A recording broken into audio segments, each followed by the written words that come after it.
What's going on, everyone? Godstatus here. Today we are on episode 11 of the rank 0 to 100 series, and I'm super excited to bring this one. I grinded quite a few hours the past few days to make this happen before New Year, so I'm really excited that I did get it done on time and we can get it released. In this episode, we go from rank 80 to 90, which means we only have one episode remaining, and that's going to be kind of a bittersweet ending. However, real quick, if you guys have been enjoying the videos and everything, please make sure you do hit a like and a sub. It'll help me out a ton, and it does push this series and all my other videos actually out to the public so we can get some more people into the community. But nonetheless, let's jump right into this episode where we start off with the AUG 3 para. So the AUG 3 para, in my opinion, gets way too much love from the general community than it really should. It has the ability to 3-shot anywhere up to 40 studs, which quite frankly isn't that far, especially with only a 780 rate of fire. Granted, it has really high accuracy, but this just isn't a great gun to begin with. It's not anything honestly special, and quite frankly, I didn't love using it. I get DMs all the time about people. This is probably actually one of my most requested guns to use, and I flat out just didn't find the joy in it that other people do.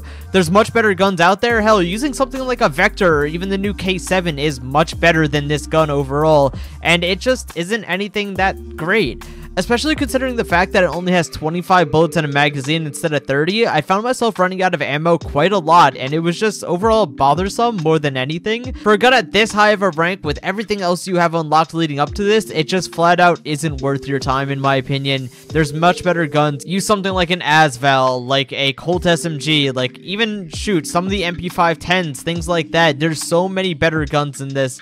Honestly, wouldn't recommend ever buying it or really using it all that much. So coming in at level 81, we unlock the Stevens DB, and you guys know my position on shotguns, but I'd be lying to you if I didn't say I had a fun time using it. Unfortunately, I didn't have birdshot, which means that we couldn't have a 1000 damage shotgun, but it's alright because I wasn't bursting the gun most of the time anyways because I wanted to get as many kills as possible, so using just one shell was a lot more efficient as a whole. I had fun with it. I don't think it's the best shotgun by any means. I still personally prefer something like the KS23M over this big time, especially because only having 2 shells was just really limiting to me. If you're wanting to go in and you're just wanting to be a menace in the game and, you know, body people left and right, something like the KS23M is better overall because it'll have more ammo. But if you want to guarantee more kills, the Stevens DB is definitely going to be the way to go for that in my opinion. It just does a lot of damage as you would expect, especially having something like birdshot or anything like that on it. It really guarantees you one solid kill. Even if you drop this into burst where it shoots both of your pellets at the same time, you can guarantee a kill 99.9% of the time. So if you're really just trying to get that guaranteed kill and just more or less be annoying more than anything, having this on burst, it guarantees you at least one kill if you're just even remotely aiming on them. It's good, but it's not the best shotgun in my opinion. It has its own, you know, special personality to it. Having those 2 shells and having that extra power just overshadows this gun greatly. I wouldn't ever recommend buying it. There's much better shotguns in my opinion. Rank 82 introduced us to the sniper, used to be known as the L115A3. I never really fell in love with this sniper, like, at all. It can one-shot to the torso up to about 60 studs, which is okay, but it only has 5 bullets in a magazine, and seeing as that compares to other snipers nowadays, it just isn't that great. I didn't find myself really enjoying it. It only has a 50 rate of fire with only 5 bullets. It wasn't anything great. You take something like the new K14 or Mosin with 8mm, or hell, even the Intervention since it's gotten buffed. This gun is just outdone in almost every category, I feel. I didn't fall in love with it. I wasn't even having the most fun with it half the time. I just kind of got through. It really wasn't special to me in absolutely any way. It felt really underwhelming. It didn't feel like it was anything that I personally would ever spend my credits on. And I know there's some people out there that love this gun, but there's just almost all the snipers are a better option than this gun, truthfully. In my opinion, I don't know if there's any snipers in the game that are worse than this. Like, the gun simply didn't have any real appeal to it. I didn't care for the gun. I didn't fall in love with it. I wasn't having a super fun time. Like, it was average at best. And with all the updates to the game now, and, you know, Mosin with 8mm, or the fact that you put, like, straight pull bolt and a muzzle booster or whatever on the Intervention, and how fast that shoots and how far that can one-shot, this gun is just outclassed in every single aspect of it. There really wasn't any benefit to using this gun. I didn't enjoy it. I didn't have fun, period. It wasn't anything for me. Rank 83 was a fun one, and by fun I mean a long rank. We jumped in with the Red Hawk 44, a revolver for a secondary. So if you're able to hit a lot of headshots, this gun can actually be really enjoyable. As with most revolvers or even the Desert Eagles of this game, if you're able to be really accurate and hit your headshots, it can be really fun, without a doubt. But I'm not much of a headshot player. I'm not much of like a flicky aim person who hits really cool clips all the time. So this was okay to use. I personally think secondary should be much more on the lines of like a Tech 9 or something like a Serbu shotgun. You know, you take it out in that really close quarter and you need to guarantee that kill. You want either the fastest firing gun or you want like a highest damage gun. And while this can obviously one shot to the head, what's the chance of you hitting that one singular headshot, especially with how fast players can move in this game and super jumping and everything like that? It requires a lot of accuracy and a lot more effort than the other secondaries in this game. As for how it stacks up as a revolver, it's guaranteed to one shot to the head to a little bit over maybe around 65-70 studs. It's decent. You know, you can headshot at pretty far ranges, but I also didn't find it to be the best. I think the Desert Eagle XIX I enjoy more than this. I understand, you know, one's a revolver, one's not, but as far as like pistol secondaries go, there's better options, and in my opinion, even something like the Executioner is just better as a whole. Nothing about this gun just screamed like better or good or, you know, the best option. It was average, again, which I feel like is a really constant concept for these first few ranks. I apologize if I'm repeating that, but it just wasn't anything special to me. I used it, I had some fun with it, but it took a very long time to get that 84,000 XP I needed, and it just kind of held me back in a sense. I personally wouldn't ever use a gun like this as my secondary, but again, as always, you guys are welcome to try it out and get your own opinions. So here we come on to the second sniper of the rank 80 to 90 section of this series, which was the TRG. And this one I had a lot more fun using. It is slightly faster firing than the if I'm not mistaken. This gun shoots slightly slower than the but I felt a lot more accurate, and I actually really enjoyed using the iron sights on this, believe it or not. They have the same magazine size. Again, it shoots a little bit slower, but the TRG has a special thing that basically no other sniper except for, you know, an M107 or Hec 8 or BFG has, where the TRG is a guaranteed one shot up to 35 studs. That's not something we see often at all, truthfully. It's a really solid gun, and the fact that it's a guaranteed one shot anywhere up to 30 studs means that using this gun close range was a lot more reliable than basically any other sniper in the game. Even with using something like an intervention, which can obviously one shot at a further range, it's only a one shot to torso. TRG is one shot to the pinky toe. That's a really big benefit in this gun, and I never cared for it prior to it becoming that powerful. And when it did become that strong and actually sitting down and using it for quite some time, I loved this sniper. I actually really enjoyed using it throughout the entire time I did. And this is one of the snipers that I would recommend people actually spend credits to get.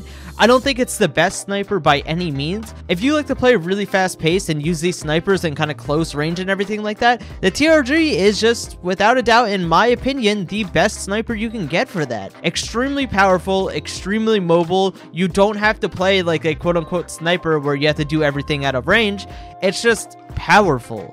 And I think that's really important for people to remember. After the TRG, on the same rank of rank 84, we had the K7. Now, you guys saw I did like a 5-hour stream grinding kills with the K7. I talked about how I fell in love with this gun. It is everything that I enjoy, honestly. It's a super high rate of fire, it's super accurate, and it does okay damage.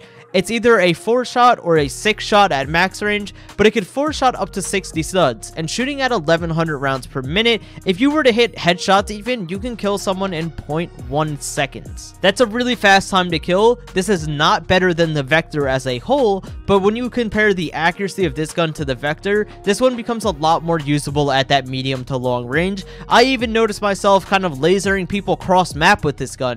Even as an SMG, even if it took 6 bullets, I was able to shoot very, very consistently at all ranges, and I found that to be really enjoyable. Not to mention, the gun sounds really cool. I know I'm not playing gun sounds in my 0 to 100 series, but I do have a video on the K7 if you want to check that out. You can hear how the gun sounds there, or hop into a private server and try it out yourself. Not to mention, even though it's a 4-shot to the body up to those 60 studs, you can also 3-shot headshot up to those 60 studs, and with how accurate it is, it isn't hard to do that at all. It's a really, really well-rounded SMG. I personally just absolutely love everything about it. I don't have anything negative to say about it. I would recommend, shoot, if I had an alt account, this would be one of the first guns I probably saved up to buy.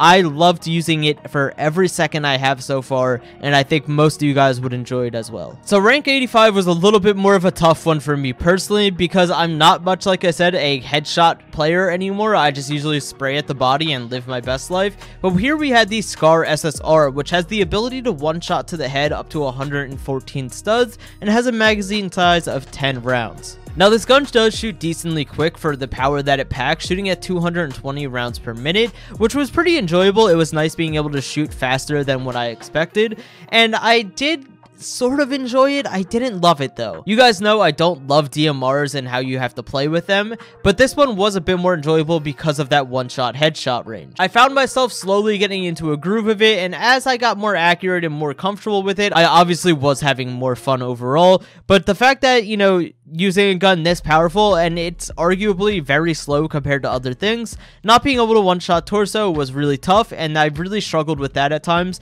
But you can almost always two-shot to the torso at all ranges unless you hit a limb. It does have a 1.7x torso multiplier, which is why you're able to two-shot to the torso at all ranges. So while it isn't the best thing out there, with how much damage it packs, it's really good. Like, all around, you can get some really decent kills with this gun. The only thing that sucks is the magazine size being 10. If they had something like an extended mag that offered, let's say, you know, more recoiled or something like that, I would really enjoy it, having 20 bullets rather than 10. But I don't know if something like that would ever come to the game or be feasible for the gun as a whole. This is just, you know, off the top of my head. I had fun. It's not something I personally enjoyed that much. It's not the type of gun for me by any means, but for a lot of people, you guys might enjoy it. Oh man, so the MC51 SD I had to use for 2 levels, so that was like 170 something thousand experience, and the gun is underwhelming in all honesty. So this gun can two-shot to the torso up to about 20 studs, which you think like, oh, that's awesome, two-shot to the torso, but 20 studs is not a very far distance, and the gun shoots at 540 rounds per minute. It's very slow compared to most guns, and the fact that this gun drops off to a 4-shot very quickly, it really just wasn't that fun to me. Like, sure, using it super close range, I got some nice kills and some nice little feeds and stuff, and overall it was cool, but I found myself getting really annoyed with it because of how slow it was shooting and because of the damage drop off. You're also able to two-shot to the head up to like maybe 30-40 studs. Like, it has, in my opinion, way too little power for the recoil and the damage that it does. For it to turn into a 4-shot gun, it's just not that great, man. Like, it isn't anything special. Having the recoil that it does and how slow it shoots and the slower reload and everything, it just, I would never use credits on this. I would never really use this on a personal level. Like, sure, the gun sounds cool, but outside of that, it just isn't good. It isn't anything great of a gun. It's not top in its class anywhere on any list. It was kind of dull. It wasn't the most enjoyable thing for me to use, and I definitely wouldn't recommend it to you guys. Some people may love the gun, but it just, for me, flat out is a no all around the board. However, we may have had some dull guns throughout these ranks, but we do have some really fun ones that you unlock at rank 88, the RPK-74 and the Krinkov. Let's start with the RPK-74 first. So now the 74, along with most LMGs in this game, is very powerful. Shooting at 650 rounds per minute, this gun is able to 3-shot anywhere up to over 90 studs, which is just really good. Not to mention, it could 2-shot headshot up to 90 studs, and the gun is very accurate. It follows kind of the same path as, like I said, most LMGs in this game. Has really good damage, has a decent rate of fire. This one actually has one of the faster reloads of LMGs, being a 2.9 second, or if you use all your bullets in mag dump, it's a 3.6 second reload. But my god, is this gun just overall a beast in every way, shape, or form. I would definitely buy this gun early. I would definitely look into using this gun early. Even the RPK that you unlock much earlier, I think that this one overall is just kind of better. If I'm remembering correctly, the RPK-74 just has much better accuracy than the normal RPK. Not to mention, it's basically, with its stats and its accuracy and everything, it's an assault rifle with the damage of an LMG. It's the best way I could put it, and 15 extra bullets. Having a magazine size of 45 instead of 30, I would say it's basically an assault rifle and an LMG body with LMG ammo. It's overall just amazing. There's nothing I really have negative to say about it. definitely use it, would personally purchase it with credits early. Next, we have the Krinkov. Now, this one was a bit of a weird one to me. So, this gun has really good accuracy. It could 3-shot anywhere up to a little over 30 studs. It's not the best gun in any category, but I thought that it was alright overall. I found myself having to play on a bit more long-range combat maps with this gun, so I was a little disappointed at times where, you know, I was having to hit people with 6 bullets and everything, but with its accuracy and shooting at 735 rounds per minute, it was okay. Not the best SMG in the game, it's decent at close range, and then very kind of meh average after that. There are assault rifles that do much better than this gun in many categories, even like an AKM is similar to this gun at some points. Like, it's not that great.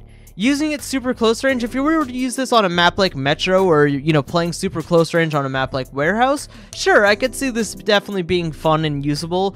But outside of that, I think that there's just better options in absolutely every category that just overshadow this gun. Would definitely look into using something else, wouldn't really waste my time with it. And last but not least, at rank 89, we have the FAL 50.63 Para. This gun is a monster of a gun. It shoots at 700 rounds per minute, it could 2-shot headshot up to over 70 studs, and it's also a 3-shot anywhere up to over 70 studs. The gun is just powerful at close to medium range. Very much lacks at long distance. It's not the most accurate gun in the world by any means, but in that close to medium range distance, you are just scary to play against. Not to mention, I didn't even have like the 45 ACP ammo, which makes this gun even better. It's so powerful, and honestly, it feels scummy to use, but with how strong it is, can you blame yourself for wanting to use it? All of the FALs in this game are very dominant close and medium range. There's no way you could really go wrong with them. However, having attachments on this gun is really important. I think that you really need either that compensator or muzzle brake and the grip to really help out with the accuracy, because it's not a laser beam by any means, as you would expect. It has a good kick to it. It's tough to use at a long range. So even using it, like, I think there's a few clips of me using it on Desert Storm just because I had to, but I would never use it on a map like Desert Storm in a normal game if I had the choice of other guns. On maps like Metro, Suburbia, Warehouse, things like that, yeah, this gun is going to be crazy good. But for your long-range maps, guys, I would really put this gun away and stick to something else. If you like fighting super close range and super tight angles, buy the gun early. By all means, you won't regret it. But for the most average players who need a more accurate gun, a little bit tougher to use. It definitely has a little bit of a learning curve to it, but once you get it down, it can be very, very worth your time. But nonetheless, guys, that is going to wrap up the video. I don't have much else to say about these guns, and I really want to get this out before the new year. So again, if you guys did enjoy, please make sure to hit the like and sub, and I'll see you guys in the next one. Peace out.